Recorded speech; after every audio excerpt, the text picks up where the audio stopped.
Boa tarde, jovem. Vamos lá.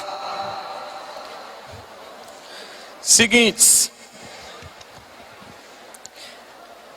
A gente vai trabalhar a Segunda Guerra hoje e Guerra Fria.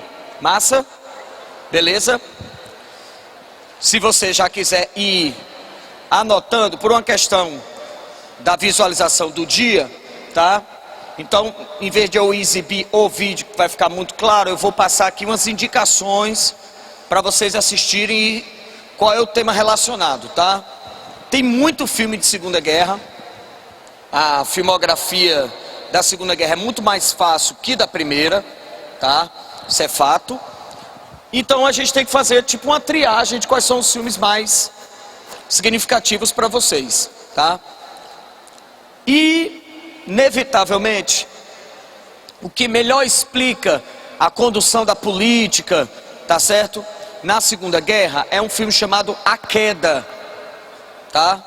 A Queda, as últimas horas do Hitler, beleza? O filme fala do final da Segunda Guerra, mas já fala inclusive de como funcionava um pouquinho daquela política militar nazista e quebra aquele mito de que o Hitler era um grande líder como um todo. Ele é um grande líder político, ele não é um grande líder militar. Quem mais atrapalhava o exército alemão era ele, que era incompetente e não aceitava a opinião de ninguém, tá? A Queda, as últimas horas do Hitler. Ainda tem um ponto extremamente positivo no filme, de somar para você, que a secretária do Hitler, pessoal, o filme é narrado pelo diário dela, e no final do filme ela aparece, tá? Quando o filme foi lançado em 2006 para 2007, ela ainda estava viva e ela dá o depoimento dela no final do filme sobre como ela viu o nazismo, tá? Você deveria assistir também, beleza? O Pianista, porque o Pianista ele foca a Polônia. A Polônia é o primeiro país invadido da Segunda Guerra e mostra passo a passo de como funcionava a política contra os judeus, tá? Inclusive ele mostra lei a lei que obriga a usar a estrela de Davi, a construção dos guetos, depois a construção dos campos de concentração, e também baseado não só em fatos reais, o personagem, o pianista polonês é real, tá certo? Beleza? Você tem para assistir, se você quiser focar na questão da política antissemita, tanto a Lista de Schindler, do Steven Spielberg, tá? Como você tem o filme, tá, do Menino do Pijama Listrado, tá? Inclusive uma adaptação interessantíssima, que é um dos poucos filmes onde a adaptação para o cinema ficou melhor do que a própria obra literária, tá? Beleza? Se você quiser assistir um filme de guerra que envolva a ação em si, aí a gente tem o Resgate do Soldado Ryan, uma das melhores interpretações do cinema da ocupação do dia D, tá certo? Da Normandia, beleza? Na França. Tranquilo? E de Guerra Fria, quando a gente chegar aqui, eu apresento a bibliografia para você dar uma olhada. Massa? Tranquilo? Então vamos lá. Boa tarde a todos. Jovem, a gente não tem como falar de Segunda Guerra sem falar dos regimes nazi-fascistas. Ó, existem três maneiras de chamar os regimes nazi-fascistas. Eu posso chamar de regimes fascistas, tá? Não tá errado. Não tá errado você chamar o fascismo alemão, tá? Se numa redação você quiser citar o fascismo alemão, o fascismo espanhol, o fascismo português. Por quê? Porque o fascismo é o regime pioneiro, tá bom? Então não está errado chamar de fascismo. Você pode chamar pelo nome de cada um. Nazismo na Alemanha. Por que nazismo? Por causa do nome do partido. Partido Nazi. O nome é imenso, ainda bem que tem uma sigla, porque é Partido Nacional Socialista dos Trabalhadores Alemães. Fascismo é a mesma coisa, Partido Nacional Socialista dos Trabalhadores Italianos, tá? Aí eu tenho o salazarismo em Portugal, por causa do ditador Salazar, e o franquismo na Espanha, por causa do ditador o general Franco, beleza? Ou você pode chamar de regimes totalitários. É muito comum, eu acho que quase todo aluno pergunta ao professor: professor de história, jovem, Vargas era totalitário? Vargas era fascista? Vargas tinha características fascistas. Vargas não era totalitário, ele era autoritário. Diferença: o totalitário controla tudo. Vargas não controla o meio rural, Vargas não controla o exército, e o Brasil não é unipartidário, que são características do totalitarismo. Beleza? Tranquilo? Então vamos lá. Esses regimes totalitários, eles nasceram para ser uma opção. Que opção? A Europa está quebrada depois da Primeira Guerra, concorda? Principalmente os países que perderam a Primeira Guerra: Alemanha, Áustria, Itália. Ela está do lado dos vencedores, mas não ganhou nada. É como se tivesse perdido. Uma guerra é muito caro para o Estado. Quem ganha com guerra não é o país. Quem ganha com a guerra são as indústrias bélicas, a indústria de armas. O país, ele vai à falência, ele perde pessoas, a infraestrutura é destruída. E é graças a Deus que a gente não passou nem pela Primeira nem para a Segunda Guerra em local físico. Então a gente ia ter uma outra visão da guerra. Mas entenda, acabou a Segunda Guerra, a guerra acabou? Não, jovem, imagine a pior consequência de uma guerra: a sua cidade está destruída. Quantas semanas são necessárias para se reconstruir a rede elétrica, de abastecimento de água? E os corpos nas ruas, as doenças, tá certo? Milhares de órfãos. Você está vendo o drama dos refugiados na Europa, não está? Tu imagina isso depois da Segunda Guerra? Milhões de refugiados. E não tem casa, não tem para onde ir, porque você não tem mais nada. Dependendo da cidade, você não sabe nem que cidade é. Imagine você chegar em Fortaleza e você não saber nem onde é a sua casa, porque todas as suas referências de prédio estão o quê? Destruídas. Você não sabe mais nem onde é que você está. Então, a guerra não acaba porque a gente bota uma data. Então a Europa estava muito mal depois da Primeira Guerra, tá certo? E aí isso abriu espaço para a opção do comunismo, tá? O comunismo estava funcionando na União Soviética. E entre capitalismo e comunismo, qual dos dois, na teoria, tem mais preocupação social? O comunismo. Estamos falando de teoria política, tá? Um dia desse me perguntaram assim nas redes sociais: professor, por que a gente ainda fala sobre socialismo, se o socialismo não funciona? Eu respondi do mesmo jeito que eu respondo a quem tem esta pergunta: pelo mesmo motivo que a gente fala sobre cristianismo. Porque a ideia, ela é pura, a prática infelizmente não é. Quantas pessoas cristãs você conhece? De nome, milhares. Na prática, se você conhecer um cristão, sua vida foi plena. Um cristão de verdade, um cristão que ame seu inimigo. Não é só perdoá-lo, é amá-lo. Então como é que o socialismo foi colocado em prática? Não foi. Quantas pessoas você conhece que de verdade têm a coragem de abdicar de bens materiais para os outros? Raríssimos. Aí se a gente montasse um governo baseado nisso e entregasse tudo na mão de um grupo, a tendência do ser humano, infelizmente, seria pegar isso ou distribuir igualmente? Pegar. Infelizmente as ideias... Por isso que Platão até diz, né? No mundo das ideias as coisas são eternas e puras. No mundo da matéria, quem dera fosse o mundo das ideias, né?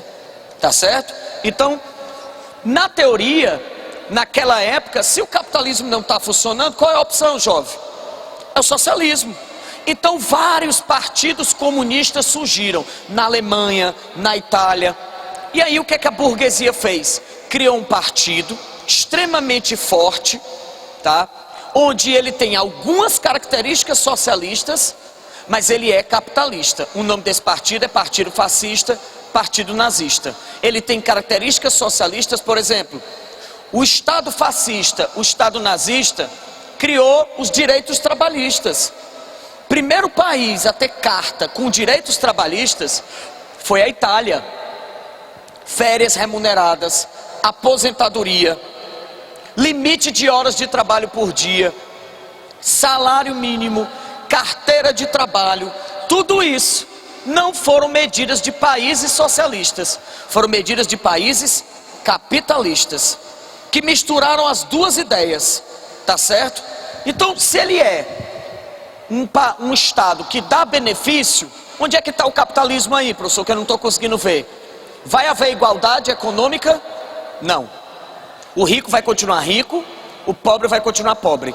Continuará havendo desigualdade econômica. A diferença é que o Estado vai dar melhorias de qualidade de vida, mas ele não vai resolver o problema da miséria. Tá certo? Beleza? E ele vai dizer o seguinte para você. Olha o grande lance do fascismo. Era muito inteligente a jogada. Eu sou igual a ele? Não. Você não é igual a ele, você não é igual a mim. Somos diferentes. O fascismo respeita as diferenças. O comunismo diz que somos todos iguais. Nós não somos iguais. Então o comunismo é que está errado. Nós temos que valorizar o trabalho de acordo com o que a gente acha que ele deve valer. Então ele dizia assim, o médico, ele deveria ganhar igual a um gari? No comunismo não tem diferença. No capitalismo tem? Tem. Aí ele diz, por quê? Porque o médico exerce uma função diferente.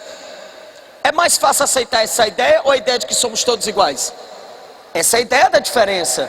Então o fascismo atraía a população, usando os meios de comunicação de massa. Na época, quais eram os meios de comunicação de massa? Rádio, passava carro de som o tempo todo fazendo propaganda do fascismo. Tá certo? E do nazismo. Outdoor, houve um tempo que o outdoor impactava a gente. Hoje é capaz da gente não notar. A gente passa por ele e não observa, tá? Você já deve ter até notado que as vitrines das lojas estão usando modelos cada vez mais chamativos. Modelo laranja, roxo, os modelos meio que se mexendo, tá? Em posições mais estranhas. Porque se você botar uma vitrine com a pessoa assim, a probabilidade do mundo de hoje, de velocidade de informação, é você passar e não ver, tá? Então você acaba, que você observa quando tem alguma coisa que tira o padrão. Mas na época o outdoor chamava atenção. Obviamente o nazismo tinha, e o fascismo, a propaganda em todo canto. Na escola, a escola é fascista, tá? O professor tinha que ser filiado ao partido fascista. O livro era fascista. O dono do colégio tinha que ser fascista. O governo era fascista. E tudo que você ouvia, quem é que estava te dizendo? O fascismo. Então quem é que não era fascista? As poucas pessoas que não fossem influenciadas por essa massificação. Tá certo? Você dizer para um alemão que o alemão era nazista, era muito fácil, quase todo alemão era. Ele nem notava que ele estava sendo manipulado. Tamanho era a repetição. Vamos lembrar que o Goebbels, ministro da propaganda alemã, disse o quê? Uma mentira dita 100 vezes pode se tornar verdade. Tá? Então eles usaram a ideologia de raça pura. Foram eles que criaram? Não, já existia. Mas eles justificavam que eles eram puros, justificavam que eles tinham que ser donos da terra. O nome disso no nazismo era espaço vital. De que judeus eram inimigos dele, para eles tomarem os bens dos judeus. Professor, por que tomar os bens dos judeus? Os judeus negaram dar dinheiro ao nazismo para fazer a Segunda Guerra. Eles negaram. Quando eles negaram, Hitler precisava desse dinheiro para começar o conflito. Qual a melhor maneira de pegar o dinheiro de uma pessoa? Se você não tiver escrúpulos morais, você mata e pega. Que aí ela não nega mais, ela já morreu. Então eles vão tomar o dinheiro dos judeus, porque eles precisam desse recurso para financiar a guerra, tá? E lógico, os empresários sabiam disso? Sabiam e ganharam muito dinheiro com o nazismo.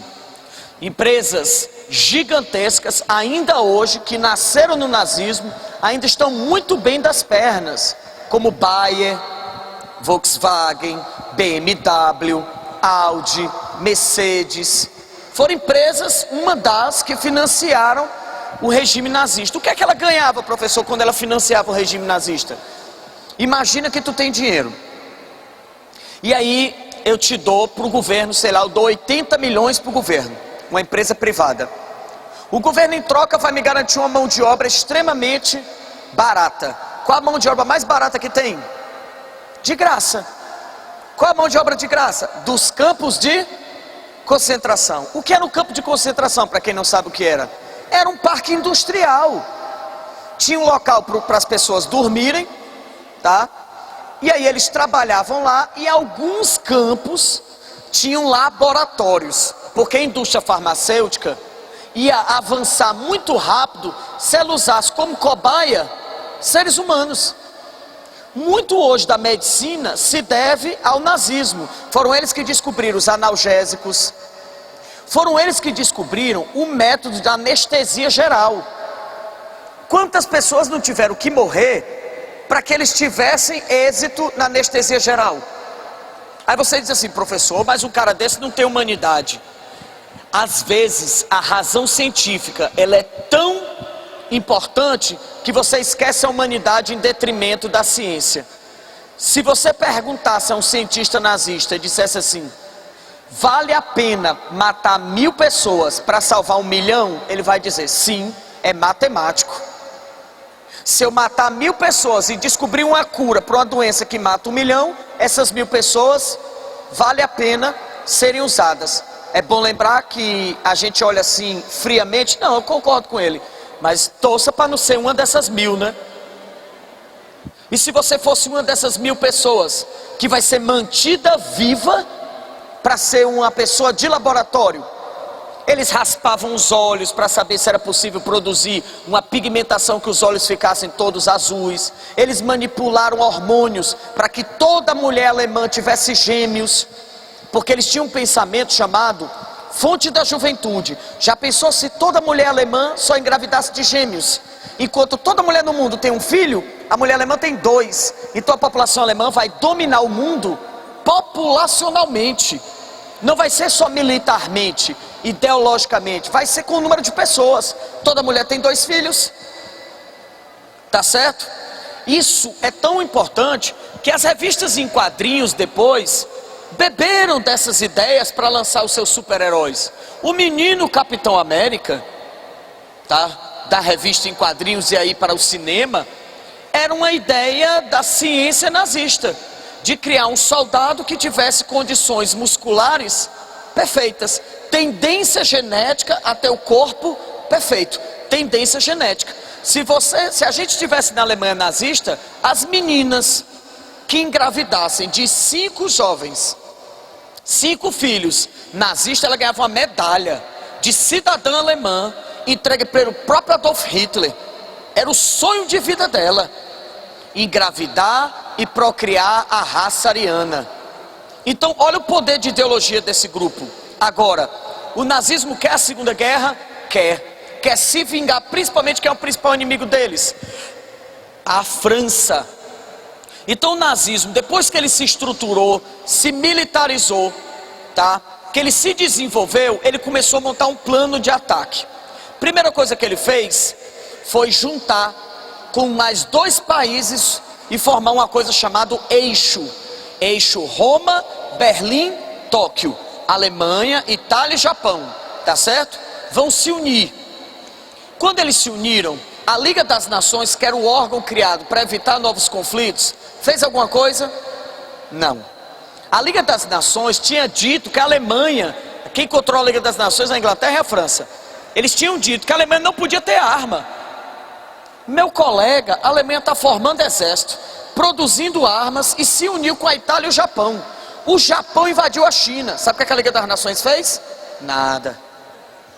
A Itália invadiu a Etiópia. Aí a Liga das Nações fez o quê? Nada. A Alemanha invadiu o Sarre e a Renânia, 2 territórios riquíssimos em minério para produzir armas. O que a Liga das Nações fez? Nada. Aí aquela história. Existe uma poesia do Bertolt Brecht, tá? Que é contemporâneo da época. Não vou dizer a poesia com as palavras dele, bem rapidinho para você entender o que é que ele achava do nazismo. Ele dizia o seguinte na época: um dia Essas pessoas é o nazismo, mas ele não coloca o nome. Um dia eu estava em casa, eles vieram e pisaram no meu jardim. E eu não disse nada. No outro dia, como eu não tinha dito nada, sem flores no jardim porque eles pisaram, eles vieram de novo e destruíram o jardim.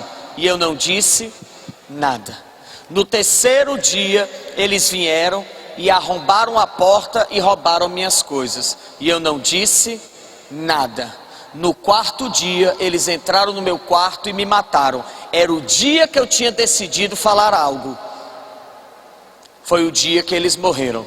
Em outras palavras, era tarde demais. Deixaram o nazismo se desenvolver. Deixaram ele ganhar força. Professor, mas ninguém sabia. Que história é essa, jovem? Teve a Olimpíada na Alemanha antes da Segunda Guerra. Lembra disso? Que teve a Olimpíada em 36. Que foi até humilhante, porque um atleta negro ganhou a prova de atletismo mais importante, 100 metros rasos, um atleta americano, e o Hitler se negou a entregar a medalha a ele. Como é que ele podia justificar que a raça ariana era perfeita e perde a prova mais importante do atletismo? Ele preferiu não entregar a medalha, tá? Já havia uma série de indícios que a Alemanha ia fazer a guerra, mas a Liga das Nações não estava fazendo nada. Aí sabe o que ele fez? Ele invadiu a Áustria sem dar um tiro. Ele convenceu o governo da Áustria que eles eram uma só nação, ó. A gente chama de Anschluss. Tá aí no TD de vocês, no material de vocês, tá? Então ele se unificou com a Áustria, já tinha se unido à Itália, ao Japão, e ninguém falou nada. Aí ele invadiu a Tchecoslováquia. Tudo que ele invadia era atrás de ferro, aço, para produzir armas. Uma saída para o mar. Quando ele invadiu a Tchecoslováquia, a Liga das Nações chamou. Aí a Liga das Nações chamou para dar um sermão ao Hitler. Entenda, é um pouquinho ridículo você dar um sermão a um líder de Estado que está fazendo algo que é proibido. É a mesma coisa de um cara que estaciona o carro num local proibido, está escrito na placa, proibido de estacionar. Aí ele estaciona, chega o funcionário do trânsito e diz ele: senhor, é porque o senhor não pode estacionar aí. Na teoria, o rapaz precisa avisar. Ele fez uma prova de legislação, ele sabe que é proibido e sabe qual é a pena. Se ele não lembra é outros 500, mas ele sabe que é proibido. Está escrito na placa. Eu não preciso mais avisar ele.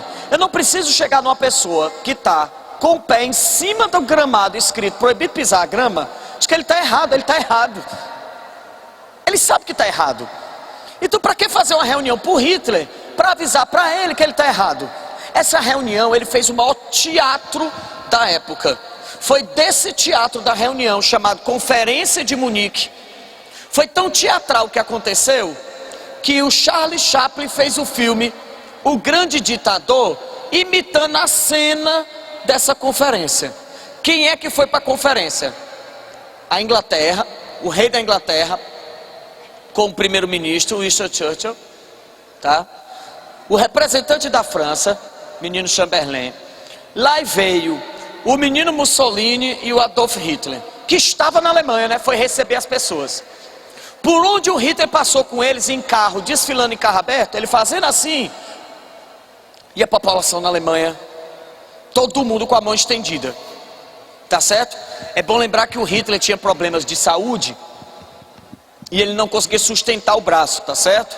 Então se você vê cenas reais do Hitler, não cenas de filme, cenas reais, em documentário e tal, e ele fizer assim, não estranhe, ele tinha mal de Parkinson, então ele não conseguia sustentar o braço muito tempo, então ele fazia ou muito rápido, ou então ele fazia aqui, porque uma coisa é você estar com o braço apoiado. Ele criou a maneira de escutar o hino. Como é a maneira de escutar o hino? Foi ele que inventou esse gesto, sabe por quê? Ninguém via que ele estava com o braço tremendo, ó. Você bota as mãos.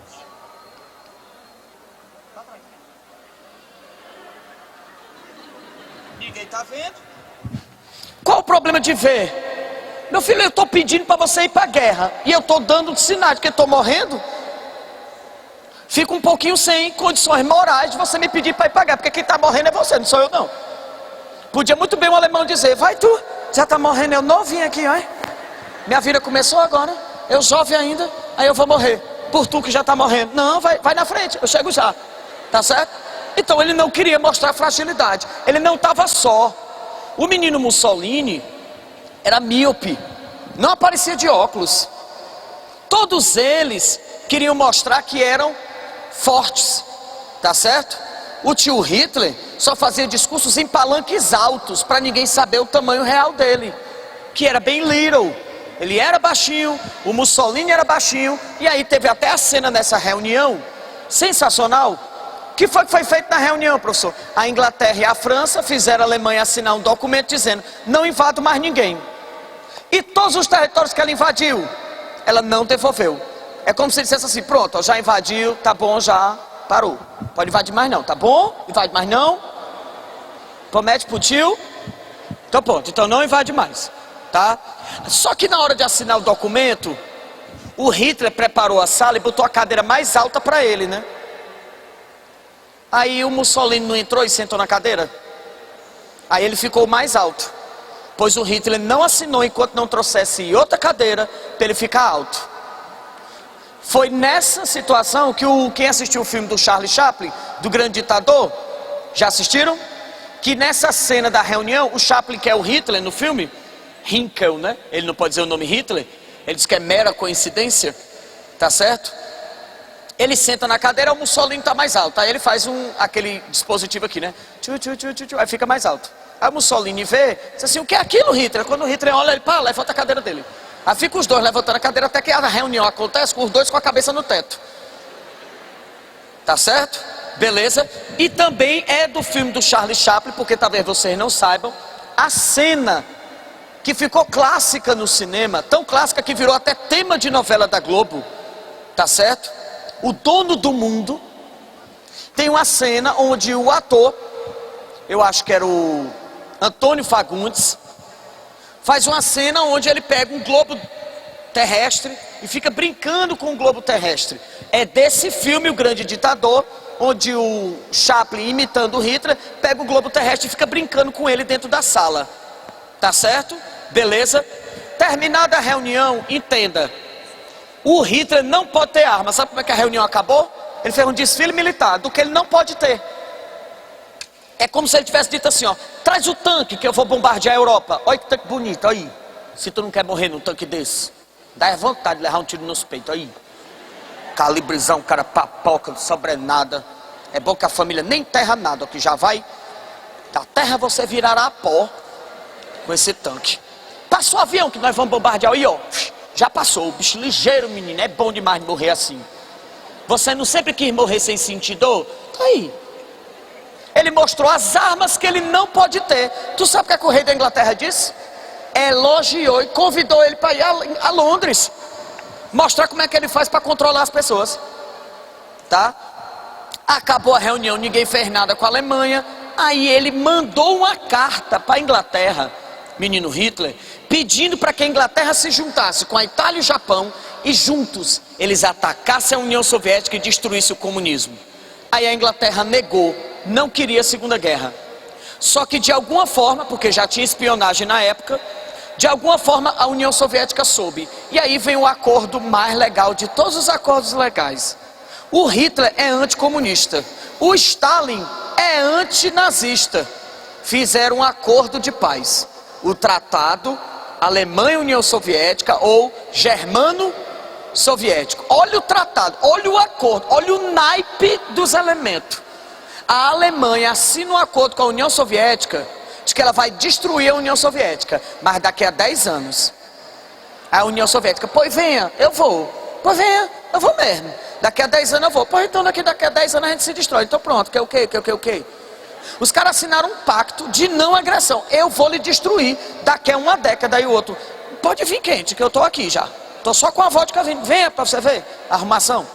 Só pra tu ter noção, como um não confiava no outro, o Hitler não foi entregar o documento. Ele mandou um funcionário alemão, porque vai que o Stalin mata ele.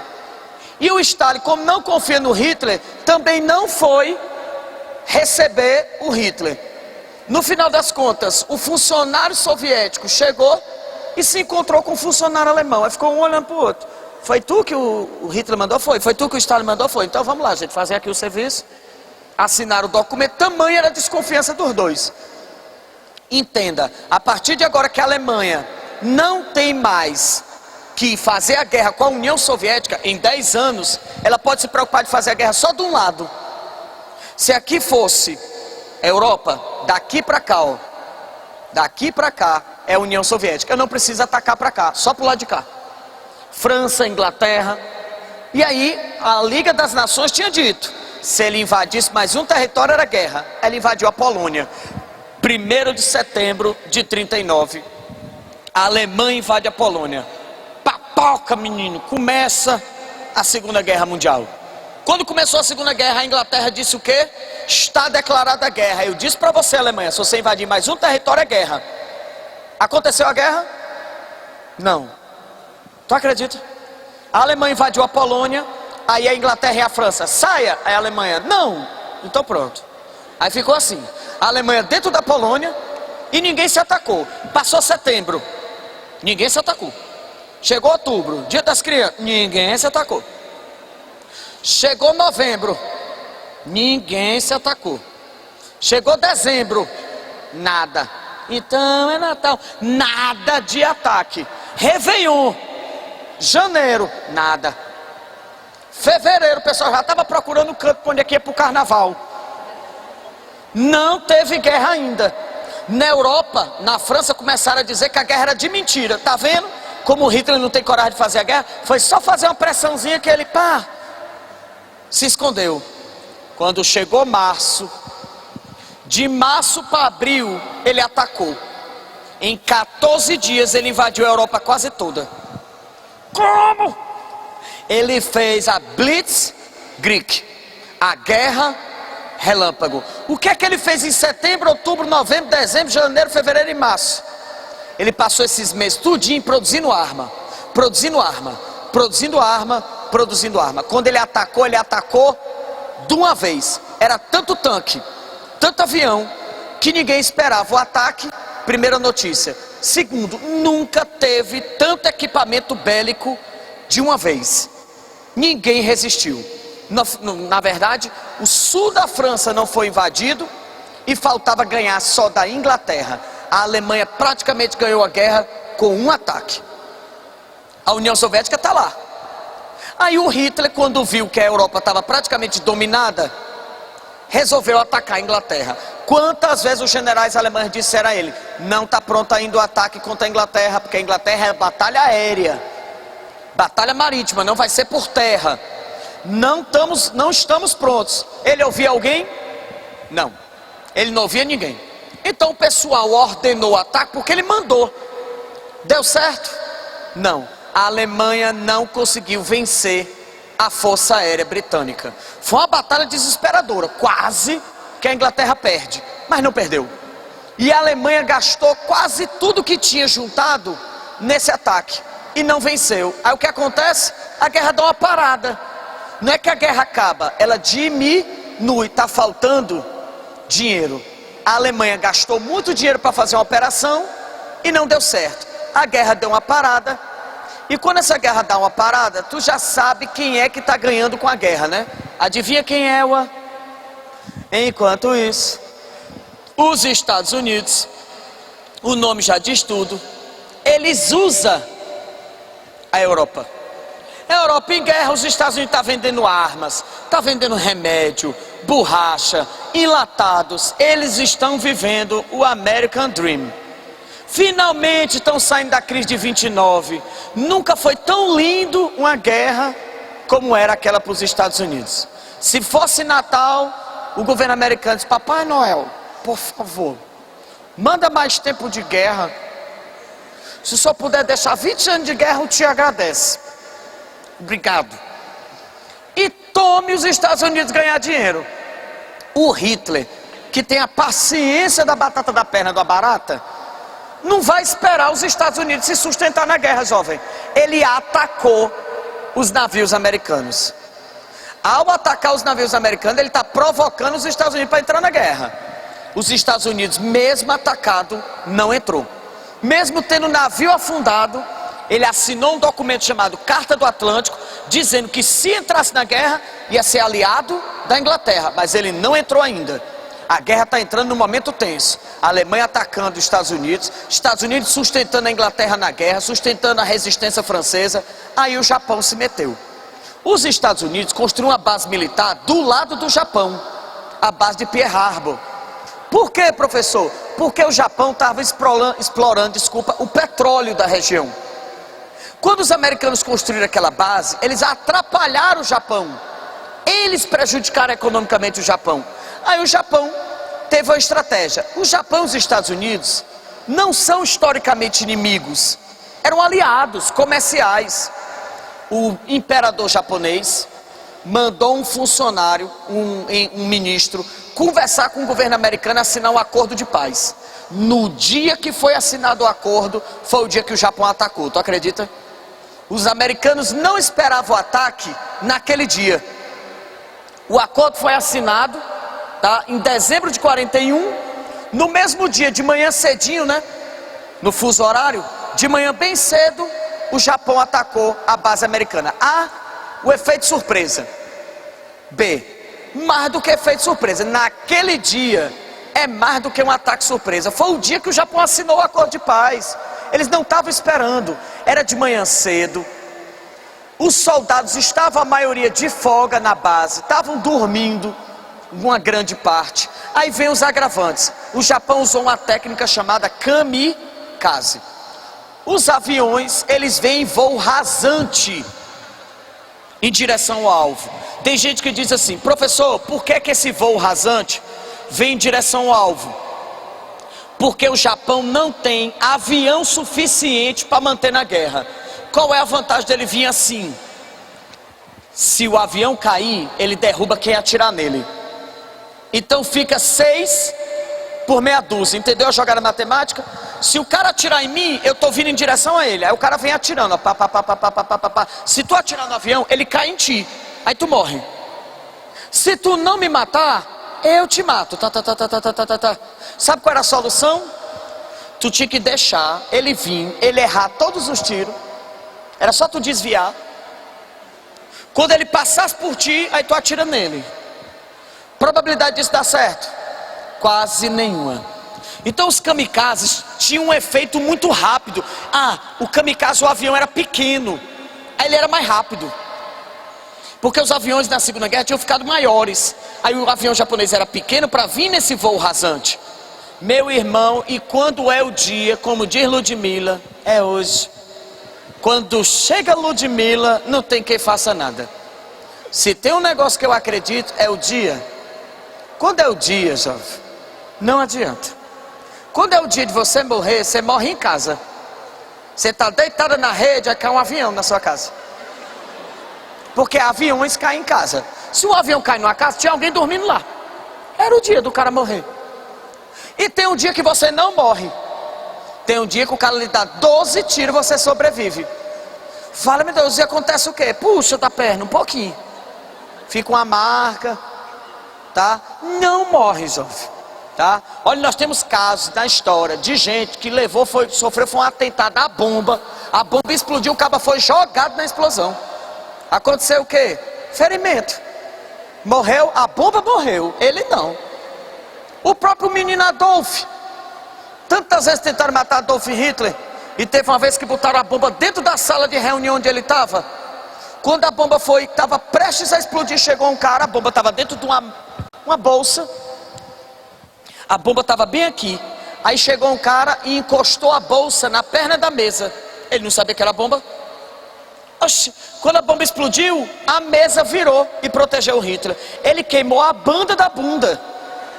Ele mesmo brincava que ele tinha virado um babuíno, com a banda da bunda queimada. Tá certo? Pelada.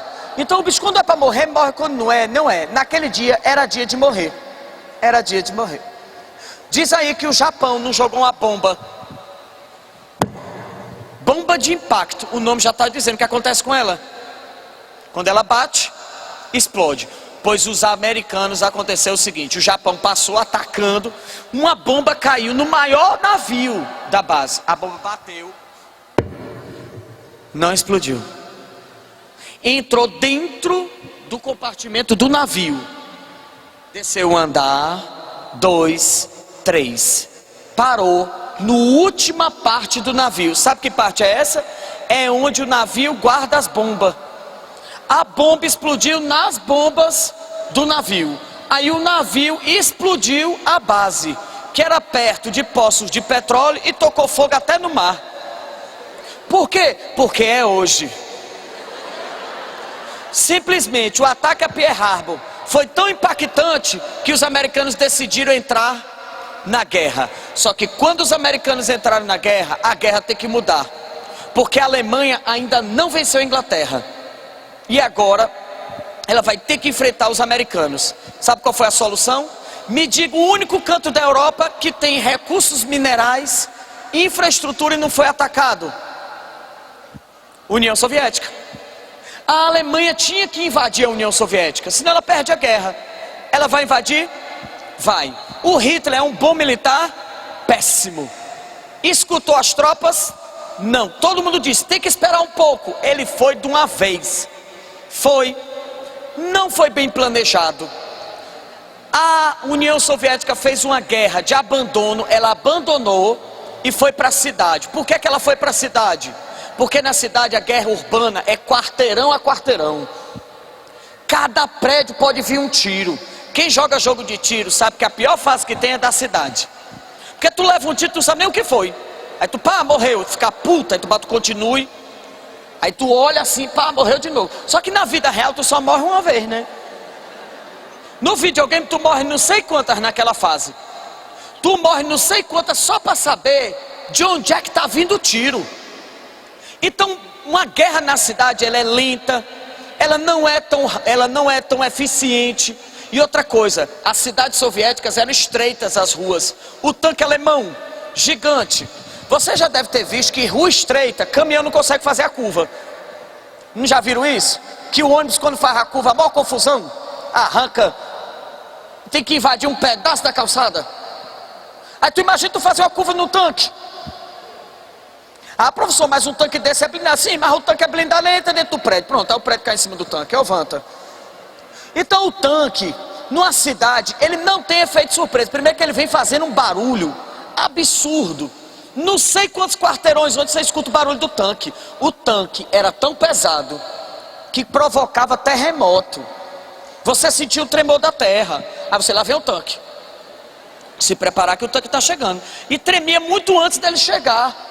Então perdeu o efeito surpresa, retardou a guerra e deu tempo o inverno chegar. Ah, o inverno russo, que beleza, Adriano. Até a neve se trinca no inverno russo. A Frozen não aguenta o inverno russo. Ela compra um casaco, um aquecedor. Ela não faz o let it go, não faz o let it go, nem a pau, tá certo? Ela faz o cobertor, não é o let it go não. Meu filho, o inverno russo chega a pegar 43 abaixo de zero. A gasolina congela. Aí o tanque não liga, empurra. Vai empurrando o tanque. O avião não decola. O caminhão não funciona. Sim, mas aí o equipamento soviético também não funciona. Aí vem a pegadinha do malandro. Diz aí que o soviético usava diesel. O diesel precisa a temperatura ser muito baixa para ele congelar. Aí os tanques soviéticos não eram modernos igual o alemão, mas funcionava. E o do alemão parado.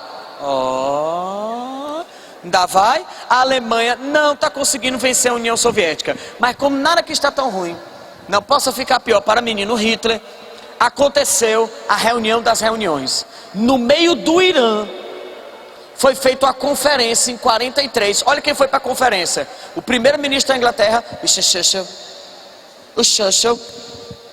O presidente americano, Roosevelt, o homem do New Deal, e o Stalin. Os três fizeram a reunião e disseram que eles iam se aliar. Tu acredita? Os Estados Unidos se aliou à União Soviética. Forneceu armas, equipamento, comida, Em troca, a União Soviética deveria sustentar o exército alemão, ó. Tá entendendo a jogada? A Alemanha entrou dentro da União Soviética, não vai conseguir vencer os soviéticos porque os americanos estão sustentando. Enquanto isso, do lado de cá, Estados Unidos e Inglaterra iam montar a operação do dia D para libertar a França e atacar a Alemanha. Vai dar certo, professor? Vai, só tem um problema. Os Estados Unidos fez isso pensando que a União Soviética ia demorar para vencer. Pois enquanto os americanos e os ingleses demoravam para montar a operação do dia D, a União Soviética ela não foi suficientemente resistente contra a Alemanha. Ela venceu a Alemanha. A União Soviética venceu o exército alemão e começou a invadir a Europa. E por onde a União Soviética passar, ela vai dizer o quê? Lady Kate, isso aqui é meu, isso aqui é meu, isso aqui é meu. Ela saiu tomando tudo. Eu quero a Letônia, Lituânia, Eslováquia, Eslovênia, Hungria, tá certo, Polônia, isso aqui tudo é meu. Ela saiu tomando tudo. Pá. Beleza? Quem se negou a aceitar o socialismo, o menino Stalin tirou a vida. Ele saiu tomando todo o território, enquanto isso Estados Unidos e Inglaterra, agora que chegaram na operação do dia D, conseguiram libertar a França. Sim, quando eles chegaram na Itália, meu chapita, a União Soviética já estava na Alemanha. O Mussolini tentou fugir. A população pegou, foi ele dentro de um caminhão escondido. Matou lixado, foi peia, até dar uma dor, depois deixou ele enforcado no poste. Pois tu acredita que o ódio era tão grande, que ele já morto, o pessoal continuou ferindo ele. Ele com a família, morto, enforcado no poste, a galera passava, mordia. Cortaram os órgãos genitais, tiraram o olho, língua. A galera riscava o corpo todo. Um negócio tão pesado que o pessoal tirou o corpo dele do poste. Porque não tinha quem aguentasse ver aquela cena. Tá? É a razão porque o Hitler, ele mesmo se matou. Ele mandou tocar fogo no corpo, porque ele não quer passar por essa humilhação, jovem. Quando os Estados Unidos e a Inglaterra venceram a Itália e a França está liberta, a União Soviética dentro da Alemanha, vai ser feita uma conferência, chamada Conferência de Yalta, dentro da União Soviética. E essa conferência disse o seguinte: quando acabar a Segunda Guerra, nós vamos dividir a Alemanha entre a gente, vamos dividir as riquezas e nós vamos nos unir para fazer a guerra contra o Japão, que ainda estava na guerra. Tá certo? Beleza. Semanas depois dessa conferência, que foi em fevereiro, o óbvio aconteceu. A Alemanha não conseguiu resistir e foi invadida pelos dois lados. Mas quem chegou primeiro foi a União Soviética. Olhe, por onde a União Soviética entrou, o Hitler se matou. Por onde a União Soviética entrou, eles roubaram tudo. Tudo. Poste, trilho. Diz que só estupro. Foram coisa de 18 mil estupros, tá? Nos últimos dias de guerra. Tem até um livro chamado As Mulheres de Berlim, falando do desespero das mulheres quando as tropas soviéticas invadiram. E não era estupro de menina, questão estética não. Era senhoras, não era por questão de vingança. Vingança. Estupro como vingança do que os alemães fizeram na União Soviética, tá? Eles invadem, a guerra acaba na Europa, é assinada a última conferência. Só tem um probleminha, os Estados Unidos criam um monstro. Quem é que dominou a Europa toda, oriental? A União Soviética. Por que os americanos não atacam a União Soviética? Meu filhote, de quem são as armas? Dos americanos. Eles têm as mesmas armas. Olha a confusão agora. Se livraram do nazismo e fortaleceram o comunismo. Está pior do que antes. E o Stalin, ele quer a continuidade da guerra. Mas como nada que está tão ruim não possa ficar pior, os americanos tentaram fazer a última reunião em julho de 45. A conferência da Alemanha em Potsdam. Dividiram a Alemanha em 4 zonas, uma para cada, uma para a Inglaterra, uma para a França, uma para os Estados Unidos e uma para a União Soviética.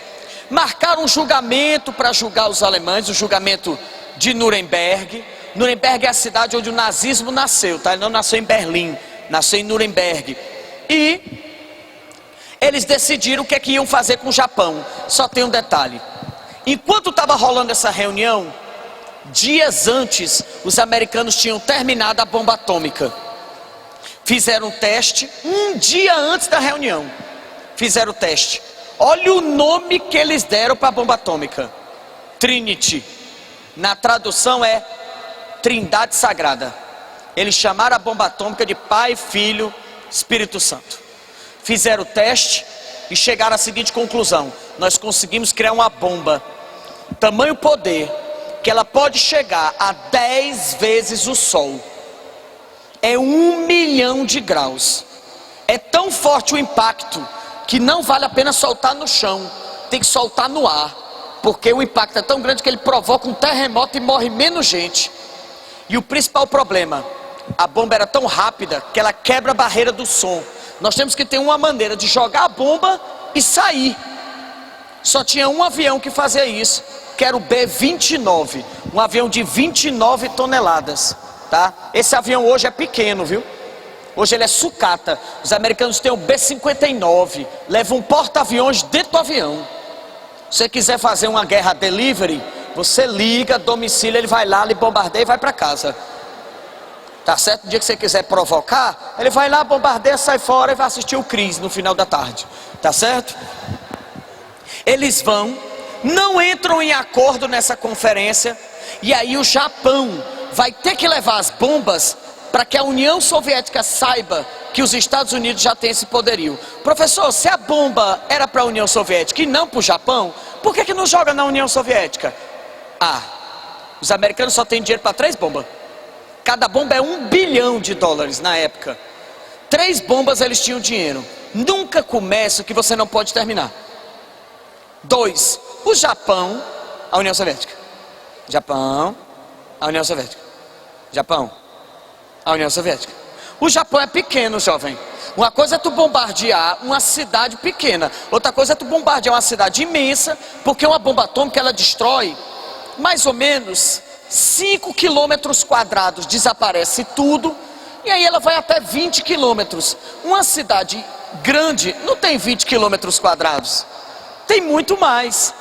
Então a bomba ia perder o efeito de ser uma bomba única. Então tinha que ser o Japão. Era para a União Soviética ter ficado com medo. Jogaram uma bomba dia 6 de agosto. É bom lembrar que a cidade foi previamente escolhida, tá? Porque a cidade de Hiroshima não tinha sido bombardeada ainda. Por isso que eles não jogaram em Tóquio. Tóquio está toda destruída. Se eu jogo uma bomba numa cidade destruída, qual a diferença que faz? Nenhuma. Tinha que ser um negócio para todo mundo ver o que era aquilo ali. Explodiram uma bomba em Tóquio, uma bomba em Hiroshima, dia 6 de agosto, a bomba de urânio, tá? Que eles chamaram de Little Boy. 3 dias depois eles explodem a bomba de plutônio. Por que 2? Para mostrar que eles têm as 2 tecnologias, enriquecimento de urânio e enriquecimento de plutônio. Joga a segunda bomba em Nagasaki e logo depois o Japão assina a rendição. Hoje a história sabe, com documentos oficiais, que o governo do Japão tinha pedido a rendição antes, mas não, o governo americano não aceitou, porque precisava do Japão para fazer medo político à União Soviética. Aí eu lhe pergunto, funcionou? De jeito nenhum. Sabe o que happens? O Stalin pegou e disse assim: eu quero uma dessa. Em 48 a União Soviética tinha bomba atômica. Aí os americanos em 51 fizeram, sabe o que? Uma bomba de hidrogênio. Que para tu lançar, tu precisa lançar uma bomba atômica. É uma bomba que ela explode, capta energia e ela vai explodindo em série. Pois em 54 a União Soviética produziu também a bomba de hidrogênio. Resumindo, nos anos 80 o mundo tinha a incrível capacidade de se destruir 33 vezes seguidas.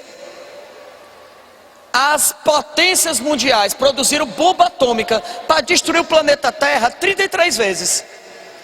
Só que se tu destruir o planeta Terra uma vez, não tem outro planeta Terra. Aí vem a maior racionalidade de todas as racionalidades. Cadê essas bombas? O governo americano, soviético, da Inglaterra e da França gasta milhões de dólares para manter as bombas desativadas. Eles gastaram milhões para fazer e gastam milhões para manter um negócio que eles não vão usar. Aí tu vem me dizer que isso é razão. Aí quando vem um discurso de que o mundo não tem dinheiro para combater a fome, dá vontade de pegar uma bomba dessa e jogar no cóccix de quem diz uma besteira dessa. Senta um elemento desse numa bomba e explode. Se o mundo parasse de gastar com algumas coisinhas, tipo bomba atômica, ainda tem aquele cara que diz o discurso assim: preciso gastar dinheiro para manter as bombas, porque elas podem cair em mãos erradas. Ó, querido neném, as mãos erradas foram os elementos que fizeram a bomba. Porque a gente não devia fazer o que não tem utilidade. Quando o homem cria uma arma para matar o outro, ele devia parar e pensar: por que eu estou fazendo isso? Agora, quando eu crio uma arma que mata 200 mil pessoas em um segundo, eu devia parar, pensar e dizer: não se faz necessário isso. Isso não deve ser uma opção da humanidade. Mas não, os caras fazem 50, 60, 70, 80, 90, 100 bombas. Meu filho, a França jogou tanta bomba atômica, a França jogou tanta bomba atômica que ela abriu um buraco na crosta terrestre, que a gente chama de fenda do biquíni, que é onde mora o nosso querido Bob Esponja calça quadrada. Ele mora na fenda do biquíni, produzida por tanta explosão de bomba atômica da França. O desenho do Bob Esponja era idealizado por um biólogo que queria fazer um desenho sobre mutação genética provocada por radiação. Aí o desenho não passou, não aprovaram, e aí os personagens ficaram e viraram outras coisas. Por isso que tem uns personagens muito doidos no Bob Esponja. Você tem um caranguejo que a filha é uma baleia. Você tem um esquilo dentro d'água. É muito doido o Bob Esponja. Calça quadrada. Tá certo que faz siriqueijo. Tá certo? Siriqueijo não, siriburger. Siriqueijo é o patrão do homem. Tá certo? Beleza? Tranquilo?